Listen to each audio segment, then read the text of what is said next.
And welcome back to my channel start now. This is lovely और आज मैं discuss करने वाली हूँ टॉपिक आपके साथ लेव वेगोस्काई सोशियो कल्चरल डेवलपमेंट थ्योरी। तो फ्रेंड्स ये 7th टॉपिक है। इससे पहले 6 टॉपिक मैंने कंप्लीट कर लिया है। अगर आपने मेरे प्रीवियस वीडियोस नहीं देखे हैं तो उसे देखिए एंड समझने की कोशिश करिए। आज की वीडियो में हम समझेंगे वेगोस्काई की सोशियो डेवलपमेंट कल्चरल थ्योरी क्या है। तो फ्रेंड्स ये बहुत ही इंपॉर्टेंट टॉपिक है। आपके जितने भी टीचिंग एग्जाम्स हैं, जितने भी टेट एग्जाम्स हैं, either C TET, UP TET और सुपर टेट, आपके लिए ये बहुत ही बेनिफिशियल होगा क्योंकि ये बहुत ही इंपॉर्टेंट टॉपिक है। और नॉट ओनली इन सीडीपी, ये जितने भी आपके हिंदी, इंग्लिश, मैथ्स, हर एक सब्जेक्ट में ये एक ऐसा कॉमन टॉपिक है जो आपके हर एक सब्जेक्ट में, टीचिंग एग्जाम्स के हर एक सब्जेक्ट में इस टॉपिक से रिलेटेड क्वेश्चंस हर बार पूछे जाते हैं। तो आप इस वीडियो को पूरा देखिएगा एंड समझिएगा कि इस थ्योरी में क्या है। तो लेट्स स्टार्ट। पहले हम बात करते हैं लेव वेगोस्काई की। ये एक रशियन साइकोलॉजिस्ट थे और क्या थे, सोशल कंस्ट्रक्टिविस्ट थे। इन्होंने बताया था, इन्होंने मेनली समाज को बीच में रख के एंड इन्होंने बताया था कि चाइल्ड का डेवलपमेंट और इंडिविजुअल या किसी इंसान का डेवलपमेंट समाज से इंटरैक्ट करके, इंटरैक्शन एक बहुत ही अच्छा वर्ड होगा, इन्होंने बताया था कि समाज में इंटरैक्ट करना, कम्युनिकेट करना, इन्वायरमेंट से जो हम सीखते हैं, ऑब्वियसली अच्छे वातावरण से या अच्छे लोगों से जो हम चीजें सीख के और ग्रो करते हैं, हमारी जो डेवलपमेंट होती है वो कहलाती है सोशियो कल्चरल डेवलपमेंट थ्योरी। तो इसलिए इनके थ्योरी का नाम है सोशियो कल्चरल डेवलपमेंट थ्योरी। तो ये एक रशियन साइकोलॉजिस्ट थे, Lev Vygotsky ji, Russian psychologist and social constructivist थे। सोशल कंस्ट्रक्टिविस्ट, जब भी इनकी थ्योरी का नाम आएगा, जब भी इनकी थ्योरी का नाम, इनका नाम आएगा लेव वेगोस्काई, आप यही समझेंगे ये एक social means social interaction and social constructivist थे। ये इन्होंने सोशल डेवलपमेंट की बात की है, समाज की बात की है। और इनकी थ्योरी किस पे फोकस करती है? इनकी थ्योरी किस पे फोकस करती है? Theory focused on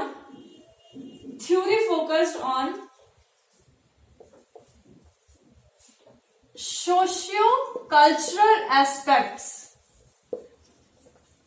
इनकी थ्योरी सोशियो-कल्चरल एस्पेक्ट्स पे फोकस करती है। तो इन्होंने बोला था, वेगोस्काई जी ने बोला था कि हम चाइल्ड की डेवलपमेंट, किसी भी इंडिविजुअल की डेवलपमेंट, एक समाज, बच्चे क्या करते हैं, वो समाज में जाते हैं, एक एनवायरनमेंट में जाते हैं, उसमें डेवलप होते हैं, इंटरैक्ट करके, कम्युनिकेट करके, ऑब्वियसली अच्छे एनवायरनमेंट में, अच्छे लोगों से। जब वो उस एनवायरनमेंट में जाते हैं तो उसको इंटरनलाइज कर लेते हैं, मीन्स उस वातावरण को वो अडॉप्ट कर लेते हैं एंड ग्रैप्स कर लेते हैं एंड उसके अकॉर्डिंग उनकी डेवलपमेंट होती है। तो इनकी थ्योरी में इन्होंने समाज को बीच में रखा था और बताया था कि जो बच्चे का डेवलपमेंट है ये कहां से होगा? समाज से होगा। इनके लिए एज मैटर नहीं करता। एक स्टेजेस जो होती हैं डेवलपमेंट की, पहले बच्चा इन्फेंसी में होता है, उसके बाद वो अर्ली चाइल्डहुड में होता है, देन लेटर चाइल्डहुड में होता है। तो जीन पियाजेट इनके जस्ट ऑपोजिट थे। वो एक रेडिकल कंस्ट्रक्टिविस्ट थे। रेडिकल कंस्ट्रक्टिविस्ट क्या होता है? मीन्स उनके अकॉर्डिंग बच्चे का डेवलपमेंट, उनके अकॉर्डिंग क्या है, वो एज, जैसे जैसे उसकी एज डेवलप होगी, जैसे जैसे उसकी एज बड़ी होगी, इंक्रीज होगी, तो बच्चा वैसे वैसे समझदार होगा एंड वैसे वैसे उसके अंदर डेवलपमेंट आएगी एंड उसके दिमाग, कॉग्निटिव, इनकी theory, in gene Piaget and लेव वेगोस्काई की थ्योरी है कॉग्निटिव डेवलपमेंट थ्योरी। और इन्होंने कॉग्निटिव डेवलपमेंट की थ्योरी समाज के बेस पे रख के बनाया है। तो इन्होंने कहा था, वेगोस्काई जी ने कहा है कि बच्चे का डेवलपमेंट समाज से होगा एंड जीन पियाजेट ने कहा है कि बच्चे का जो जस्ट ऑपोजिट है, उन्होंने कहा है कि बच्चे का डेवलपमेंट जो होगा वो समाज से होगा, ना कि बच्चे का स्टेज के अकॉर्डिंग जैसे वो डेवलप करते हैं, बड़े होते हैं, इन्फेंसी, चाइल्डहुड, ऐसे नहीं होगा उनका। अगर वो इन्फेंसी पीरियड में भी है या फिर चाइल्डहुड में भी है, तो उस जिस वातावरण में वो रहते हैं, जिस एनवायरमेंट में जो चीजें उनको मिलती हैं सीखने को, तो उससे उनका डेवलपमेंट होगा। अगर उस सोसाइटी में उस इंटरेक्शन के थ्रू अगर उन्हें बहुत सारी चीजें बच्चों से या अलग अलग लोगों से, बड़े लोगों से अगर उन्हें सीखने को, कुछ अच्छी चीजें सीखने को मिलती हैं, तो चाहे वो 4 साल के हो या 6 साल के हो, तब भी उनका कॉग्निटिव लेवल जो है वो डेवलप करेगा। ना कि अगर वो सिर्फ 6 साल के हो या फिर 8 साल के हो जाए तभी वो डेवलप करेंगे, ऐसा नहीं है।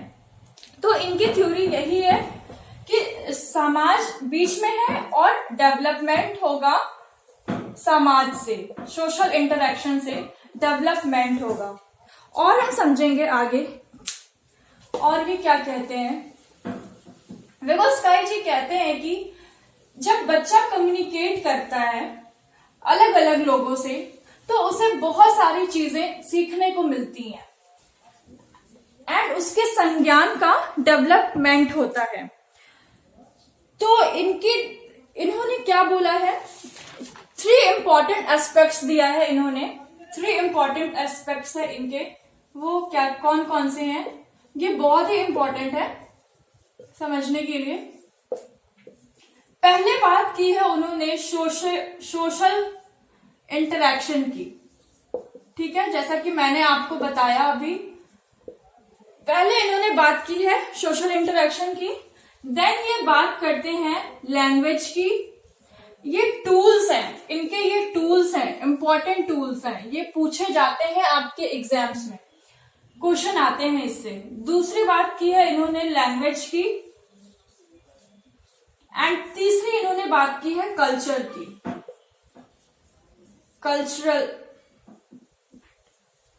कल्चर की बात की है या फिर कल्चरल एस्पेक्ट्स की बात की है। तो पहले में जैसा मैंने आपको बताया सोशल इंटरेक्शन की इन्होंने बात की है कि बच्चे समाज से जुड़ते हैं, वातावरण में जो उन्हें सीखने को मिलता है वो उस चीज से उनके संज्ञान का डेवलपमेंट होता है। और दूसरा इन्होंने बताया है लैंग्वेज को, भाषा को, ठीक है। भाषा एक बहुत ही बड़ा टूल है बच्चे के लिए संज्ञान को उसके डेवलप करने के लिए। वो अलग अलग प्रकार की भाषाएं सीखता है अपने आसपास के वातावरण से, आसपास के लोगों से। और इन्होंने कहा है कि लैंग्वेज एंड थॉट दोनों पैरेलल चलते हैं। एंड जीन पियाजेट ने कहा है कि पहले बच्चे के अंदर थॉट आएगी, उसके बाद लैंग्वेज आती है। वो हम समझेंगे आगे जब जीन पियाजेट की थ्योरी पढ़ेंगे, तो फिर वो हम टॉपिक समझेंगे। अभी हम सिर्फ इनकी ही बात करेंगे। तो इन्होंने एक भाषा को, लैंग्वेज को बहुत ही बड़ा टूल माना, समझा है। एंड इन्होंने कहा है सोशल इंटरेक्शन से तो बच्चा समझेगा ही, उसकी बुद्धि ग्रो करेगी, पर लैंग्वेज भी सेम उतनी ही इम्पोर्टेंट है जितना सोशल इंटरेक्शन इम्पोर्टेंट है। एंड तीसरा उन्होंने कहा है कल्चर, संस्कृति, जो हमारे देश की संस्कृति है, ट्रेडिशन है, वैल्यूज हैं, नॉर्म्स हैं, जो संस्कृति है, जिस संस्कृति में हम पले बड़े हैं, बच्चा जिस एनवायरमेंट, जिस लैंग्वेज एंड जिस कल्चर से वो बढ़ता है, वो होती है इसकी। ये तीनों हेल्प करती है बच्चे के कॉग्निटिव डेवलपमेंट को इंक्रीज करने में एंड अच्छे से अच्छा उसको समझ बनाने में। तो ये 3 चीजें, तो इन्होंने 3 पॉइंट्स और दिए हैं, इंपॉर्टेंट पॉइंट्स हैं। वो कौन कौन से हैं? पहला इन्होंने बताया है ZPD. ZPD means zone of proximal development, zone of proximal development. अभी हम समझेंगे ये क्या होता है, जोन ऑफ प्रॉक्सिमल डेवलपमेंट। दूसरा इन्होंने स्कैफोल्डिंग के बारे में बताया है, स्कैफोल्डिंग। एंड थर्ड इन्होंने बताया है MKO। MKO means more knowledgeable then other. More knowledgeable person नहीं हो सकता है, मोर नॉलेजेबल पर्सन लिख सकते हैं यहां। तो इन्होंने ये 3 पॉइंट्स दिए हैं कि इन 3 पॉइंट से बच्चा जो है वो सीखता है। समाज में कैसे सीखता है इन्होंने बताया है। पहला है ZPD, zone of proximal development, means वो दायरा जहां पे बच्चा सीख सकता है, वो जगह, वो प्लेस, वो एक दायरा जिस दायरे में रह के बच्चा कुछ भी चीजें, कोई भी चीजें सीख सकता है अपने संज्ञान को निर्माण करने के लिए और डेवलप करने के लिए। तो वो होता है वो area, basically we can say that वो एरिया जिस एरिया में बच्चा सीखता है उसको हम कहते हैं zone of proximal development. For example, YouTube के थ्रू आप वीडियोस देखते हैं, पढ़ाई करते हैं, तो एक यूट्यूब भी एक दायरा है। सोशल मीडिया के थ्रू आप जो भी गेन करते हैं वो एक दायरा है, वो एक एरिया है, उसे हम कहते हैं जोन ऑफ प्रॉक्सिमल डेवलपमेंट। ठीक है। And second is scaffolding. Scaffolding means एक temporary help. Temporary help, scaffolding means temporary help, जिससे कि आप सीखते हैं कोई चीज। और किससे सीखते हैं? किससे सीखते हैं? मोर नॉलेजेबल पर्सन, जो पर्सन आपसे ज्यादा नॉलेजेबल हो, ऑब्वियसली उसी से आप कुछ भी सीखेंगे। तो ये होते हैं, जरूरी नहीं है कि ये एज में बड़े हों वही सीखते हैं, आपसे एज में वो छोटे भी हो सकते हैं, तो उन्हें हम कहते हैं more knowledgeable then other, more knowledgeable person. And scaffolding is like temporary help. For example, आप प्रिपरेशन कर रहे हैं सीटेट की, किसी भी कॉम्पिटिशन एग्जाम की, तो आपके लिए जो आपको गाइड करता है, मैं यहाँ पे हूं आपको गाइड करने के लिए, तो मैं क्या हूं? स्कैफोल्डिंग, एक टेम्पररी हेल्प जिससे आपको गाइडेंस मिल रही है एंड आप चीजें समझ पा रहे हैं। तो ये 3 पॉइंट्स वेगोस्काई जी ने दी है। जेपीडी, जो दायरा जहां बच्चा सीखता है, एक टेम्पररी हेल्प से, और किससे? मोर नॉलेजेबल पर्सन से, जो कि उससे ज्यादा नॉलेजेबल हो।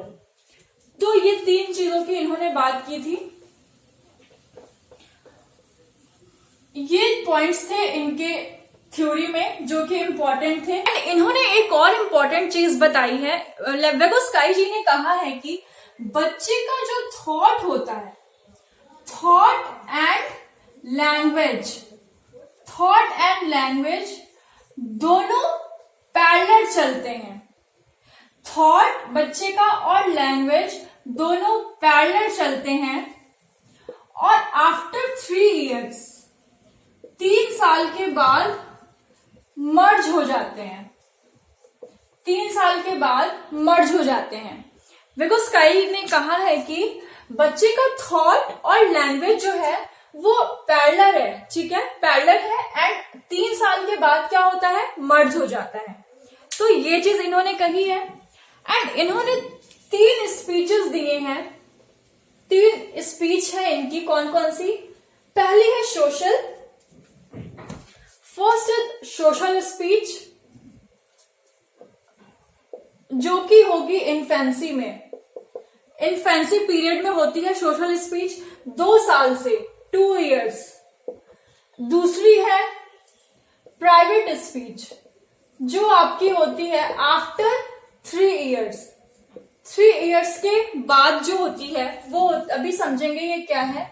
And third is silent speech. Silent speech, बच्चा 2 साल का रहता है तो वो सोशल रहता है, अपने आसपास जो भी उसके आसपास उसकी फैमिलीज हैं वो सोशल रहता है, 1-2 वर्ड्स बोलता है, तो उसको कहते हैं social speech. And private speech जो होती है, बच्चा जब खुद में बात करता है, वो आती है 3 साल के बाद, आफ्टर 3 इयर्स आती है प्राइवेट स्पीच। मीन्स जैसे एग्जांपल, अगर वो कार चला रहा है तो वो खुद में ही बड़बड़ कर, मतलब खुद, नॉट बड़बड़ मीन्स वो खुद से ही बातें करता है कि ये ऐसे जाएगा, अच्छा ये वैसे वैसे, तो इसे हम बोलते हैं private speech. And silent speech आती है आफ्टर 7 इयर्स, 7 साल के बाद जब बच्चे मन में बात करने लगते हैं, तो ये होती है साइलेंट स्पीच। मीन्स अगर आप जैसे आफ्टर 7 इयर्स जो चाइल्ड है, वो अगर उसे कुछ कहना है या वो अपने मन में जो भी बोल रहा है, तो वो उसको कहते हैं साइलेंट स्पीच। तो ये 3 स्पीचेस हैं वेगोस्काई जी ने दी है। और इन्होंने बताया है अपनी थ्योरी के अंदर, इन्होंने बताई है, पहली है कोऑपरेटिव लर्निंग। कोऑपरेटिव लर्निंग, दूसरी है कोलैबोरेटिव प्रोजेक्ट। इसको भी अभी समझेंगे क्या होता है collaborative project. Reciprocal learning, reciprocal learning, ये टाइप्स ऑफ लर्निंग है जो इन्होंने बताया है। And fourth is peer learning.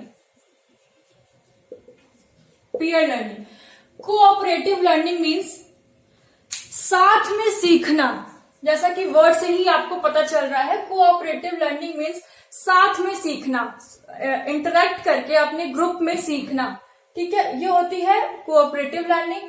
Collaborative learning is also वही होता है, मतलब साथ में सीखना, कोलैबोरेट करके सीखना। And reciprocal learning means teacher and students दोनों एक दूसरे को सिखाते हैं, जहां जरूरी नहीं कि सिर्फ टीचर ही आपको टीच करे, टीचर भी बहुत कुछ अपने बच्चे से सीखते हैं। तो इसे बोलते हैं reciprocal learning. And third is peer learning, जो ग्रुप लर्निंग होती है उसे हम कहते हैं पीयर लर्निंग। जब बच्चा ग्रुप में पढ़ता है, अपने दोस्तों के साथ पढ़ता है, वो होती है पीयर लर्निंग। तो ये 4 टाइप्स की लर्निंग वेगोस्काई ने दी है।